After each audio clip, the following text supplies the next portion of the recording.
తవ్వకాల సమయంలో కొన్నిసార్లు ఊహించని ఘటనలు చోటు చేసుకుంటూ ఉంటాయి. బంగారం కోసం తవ్వుతూ ఉండగా చిత్ర విచిత్ర ఆకారాలు బయటపడడం చూస్తూనే ఉంటాం. ఈ తరహా ఘటనలకు సంబంధించిన ఫోటోలు, వీడియోలు నెట్టింట తెగ వైరల్ అవుతూ ఉంటాయి. తాజాగా ఇలాంటి వీడియో ఒకటి చక్కర్లు కొడుతోంది.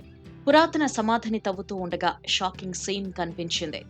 ఎవరూ ఊహించని విధంగా మట్టి కింద వింత వింత వస్తువులు బయటపడ్డాయి. ఈ వీడియో చూసిన నెటిజన్స్ షాక్ అవుతున్నారు.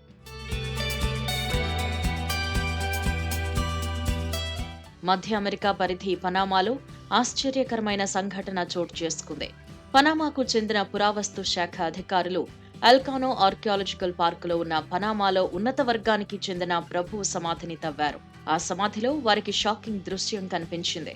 కొంత దూరం తవ్వగానే కొన్ని సిరామిక్ వస్తువులు బయటపడ్డాయి. మరికొంత తవ్వగా ఏకంగా బంగారు వస్తువులే కనిపించాయి.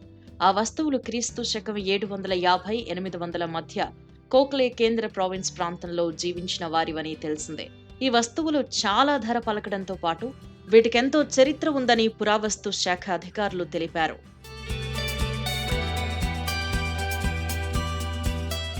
ఆ ప్రాంతంలో ఒకే చోట అనేక మృతదేహాలు ఖననం చేసినట్లు తెలుస్తోందన్నారు.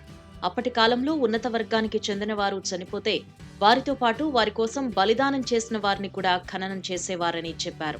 సమాధుల్లో దొరికిన వస్తువుల్లో బంగారు దుస్తులతో పాటు 5 పెక్టోరల్స్, గోళాకారంలోని బంగారు పూసలతో కూడిన 2 బెల్టులు, 4 కంకణాలు, మానవుల ఆకారంలోని 2 చెవిదిద్దులు, నెక్లెస్లు, పిల్లన గ్రోవితో పాటు ఒక స్కర్ట్ ఉందని వివరించారు. 9వ నంబర్ సమాధిలో ప్రస్తుతం తవ్వకాలు చేపడుతున్నామని, ఈ ప్రాంతంలో ఇంకా తవ్వాల్సి ఉందని చెబుతున్నారు. కాగా ప్రస్తుతం ఈ ఘటనకు సంబంధించిన వీడియో సోషల్ మీడియాలో తెగ వైరల్ అవుతోంది. దీనిపై నెటిజన్స్ వివిధ రకాలుగా స్పందిస్తున్నారు.